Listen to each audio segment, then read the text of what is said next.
World health organisation, विश्व स्वास्थ्य संगठन, WHO को डिस्कस करेंगे इस क्लास में। कोविड-19 डिजीज़ को लेकर WHO भी न्यूज़ में है। देखिए, WHO यूनाइटेड नेशंस की एक स्पेशलाइज्ड एजेंसी है। स्पेशलाइज्ड एजेंसी क्या होती है यूनाइटेड नेशंस की, इस कॉन्सेप्ट को डिस्कस करेंगे, इसी वीडियो में डिस्कस करेंगे बाद में। WHO रिस्पॉन्सिबल है इंटरनेशनल पब्लिक हेल्थ के लिए और ये अस्तित्व में आया, it came into existence on 7 अप्रैल 1948, 7 अप्रैल 1948 को ये अस्तित्व में आया और इसीलिए 7 अप्रैल को वर्ल्ड हेल्थ डे मनाया जाता है। WHO का हेडक्वार्टर जेनेवा में है, जेनेवा स्विट्ज़रलैंड में, और इसमें कुल मिला के 194 कंट्रीज़ मेंबर्स हैं। तो जो मेंबर स्टेट्स हैं वो 194 हैं WHO में, और WHO ने पूरी दुनिया को, पूरे वर्ल्ड को 6 रीजन्स में बांटा हुआ है। सभी 6 रीजन तो डिस्कस करना हमारे लिए ज़रूरी नहीं है। ये देख लेते हैं कि इंडिया कौन से रीजन में है। इंडिया WHO के साउथ ईस्ट एशिया रीजन में है और साउथ ईस्ट एशिया रीजन का जो ऑफिस है वो दिल्ली में है। स्ट्रक्चर समझ लेते हैं WHO का। इसमें 3 स्तर होते हैं। देखिए, सबसे जो ख़ास इसका ऑर्गन है, जो इसकी सुप्रीम डिसीज़न मेकिंग बॉडी है, वो है वर्ल्ड हेल्थ असेंबली। और वर्ल्ड हेल्थ असेंबली में सभी 194 मेंबर्स इसमें सम्मिलित होते हैं। कोई भी डिसीज़न जो लेना होता है, छोटा हो या बड़ा डिसीज़न हो, वो वर्ल्ड हेल्थ असेंबली में लिया जाता है। देन इसमें एक एग्जीक्यूटिव बोर्ड होता है और एक सेक्रेटेरिएट होता है। अब बात कर लेते हैं फंडिंग की। तो 2 तरीके से पैसा आता है WHO के पास। एसेस्ड कंट्रीब्यूशन होता है, जो कि मेंबर जो स्टेट्स होती हैं, जो कंट्रीज़ मेंबर हैं WHO के, वो एसेस्ड कंट्रीब्यूशन करती हैं। वो किस कंट्री को कितना पैसा देना है, इस बात की कैलकुलेशन की जाती है उस कंट्री की GDP और उस कंट्री की पॉपुलेशन को देखकर। देन दूसरा जो सोर्स है फंडिंग का WHO का, वो है वॉलंटरी कंट्रीब्यूशन। वॉलंटरी कंट्रीब्यूशन तो स्वैच्छिक होता है, जैसा कि नाम से स्पष्ट है, और ये कंट्रीज़ के द्वारा भी किया जाता है और प्राइवेट ऑर्गेनाइजेशंस के द्वारा भी किया जाता है वॉलंटरी कंट्रीब्यूशन। करंट चीफ की बात करें तो कोविड-19 के समय पर जो फ़िलहाल डायरेक्टर जनरल हैं WHO के, वो हैं डायरेक्टर जनरल टेड्रोस।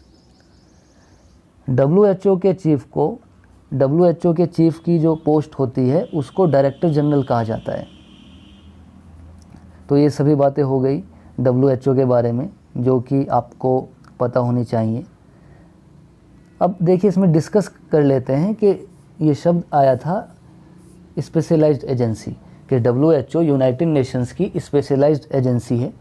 तो इस स्पेशलाइज्ड एजेंसी को डिस्कस कर लेते हैं कि ये क्या होता है। तो इसके लिए थोड़ी बैकग्राउंड समझनी पड़ेगी यूनाइटेड नेशंस की। पूरा तो डिस्कस नहीं करेंगे यूनाइटेड नेशंस को, बस थोड़ा सा बैकग्राउंड समझेंगे, जिससे कि स्पेशलाइज्ड एजेंसी की कॉन्सेप्ट समझ में आ जाए। देखिए, यूनाइटेड नेशंस का जो नाम दिया गया था वो प्रेसिडेंट रूजवेल्ट के द्वारा दिया गया था, जो कि उस समय USA के प्रेसिडेंट थे। 24 अक्टूबर 1945 को ये अस्तित्व में आया। हेडक्वार्टर न्यूयॉर्क में है और इसमें करंटली 193 मेंबर्स हैं।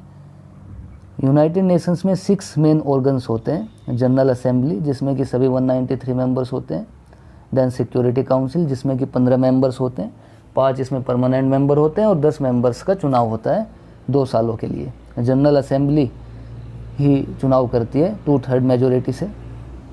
देन इसमें इकोनॉमिक एंड सोशल काउंसिल होती है, ट्रस्टीशिप होती है, इंटरनेशनल कोर्ट ऑफ जस्टिस होता है, जिसकी जो सीट है वो हेग नीदरलैंड्स में है, और सेक्रेटेरिएट होता है। अगर इंटरनेशनल कोर्ट ऑफ जस्टिस को छोड़ दें तो बाकी के जो 5 ऑर्गन हैं वो सभी न्यूयॉर्क में हैं।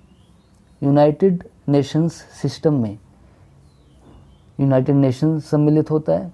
यूनाइटेड नेशंस के जो प्रोग्राम होते हैं उनको इंक्लूड किया जाता है, यूनाइटेड नेशंस फंड को इंक्लूड किया जाता है, और स्पेशलाइज्ड एजेंसीज़ को इंक्लूड किया जाता है। तो यहाँ से समझ में आता है कि स्पेशलाइज्ड एजेंसी की क्या कॉन्सेप्ट है। देखिए, यूनाइटेड नेशंस के जो प्रोग्राम्स और फंड्स होते हैं उनको इस्टेब्लिश किया जाता है यूनाइटेड नेशंस की जनरल असेंबली के द्वारा। यूनाइटेड नेशंस की जनरल असेंबली रेजोल्यूशन पास करती है और प्रोग्राम या किसी फ़ंड को इस्टेब्लिश कर दिया जाता है। प्रोग्राम और फंड्स की जो फाइनेंसिंग होती है वो वॉलंटरी कंट्रीब्यूशन से होती है, जैसे कि UNDP है, United Nations Development Programme, UNEP है, यूनिसेफ है। इस तरीके से ये प्रोग्राम्स और फंड्स होते हैं। अब अगर बात करें स्पेशलाइज्ड एजेंसीज़ की, तो स्पेशलाइज्ड एजेंसीज़ यूनाइटेड नेशंस से इंडिपेंडेंट होती हैं। ये इंडिपेंडेंट इंटरनेशनल ऑर्गेनाइजेशंस हैं जो कि आपस में भी कोऑर्डिनेशन करती हैं और यूनाइटेड नेशंस के साथ मिलकर काम करती हैं। कोऑर्डिनेशन का काम करता है इकोनॉमिक एंड सोशल काउंसिल। इनका अपना सेपरेट बजट होता है, सेपरेट इनके मेंबर्स होते हैं और इनके अपने सेपरेट रूल्स होते हैं। जैसे आपने देखा कि यूनाइटेड नेशंस के तो 193 मेंबर्स हैं, जबकि वर्ल्ड हेल्थ ऑर्गेनाइजेशन WHO, जो कि एक स्पेशलाइज्ड एजेंसी है यूनाइटेड नेशंस की, उसमें 194 मेंबर्स हैं। जो फंडिंग होती है स्पेशलाइज्ड एजेंसीज़ की वो वॉलंटरी कंट्रीब्यूशन से भी होती है और असेस्ड कंट्रीब्यूशन से भी होती है। IMF और वर्ल्ड बैंक की फंडिंग का तरीका अलग है। ये दोनों भी स्पेशलाइज्ड एजेंसी में आते हैं यूनाइटेड नेशंस की। तो देखिए 17 स्पेशलाइज्ड एजेंसीज़ हैं यूनाइटेड नेशंस की, जिनके नाम मैंने यहाँ पर लिखे हुए हैं। तो पूरा डिस्कस करना तो पूरा तो इन एजेंसीज़ को और यूनाइटेड नेशंस को एक अलग क्लास में डिस्कस करेंगे, लेकिन यहाँ से आपको ये समझ में आ गया कि स्पेशलाइज्ड एजेंसी का क्या मतलब होता है। और यहाँ से आप देख भी सकते हैं कि कौन कौन सी यूनाइटेड नेशंस की स्पेशलाइज्ड एजेंसीज़ हैं। इंटरनेशनल लेबर ऑर्गेनाइजेशन भी सम्मिलित होता है इसमें, IMF भी सम्मिलित होता है इसमें और वर्ल्ड बैंक भी सम्मिलित होता है। WHO भी स्पेशलाइज्ड एजेंसी में आता है।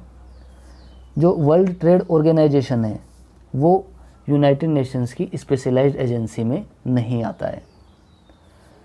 तो उम्मीद करता हूँ कि आपको स्पेशलाइज्ड एजेंसी की कॉन्सेप्ट समझ में आई होगी, यूनाइटेड नेशंस की थोड़ी आपको जानकारी मिली होगी, और WHO कैसे काम करता है, कैसे फंडिंग होती है, क्या WHO की बैकग्राउंड है, ये सभी चीज़ें आपको बिल्कुल स्पष्ट हो गई होंगी। अगर इस क्लास से रिलेटेड आपको कोई डाउट है तो आप कमेंट करके बता सकते हैं।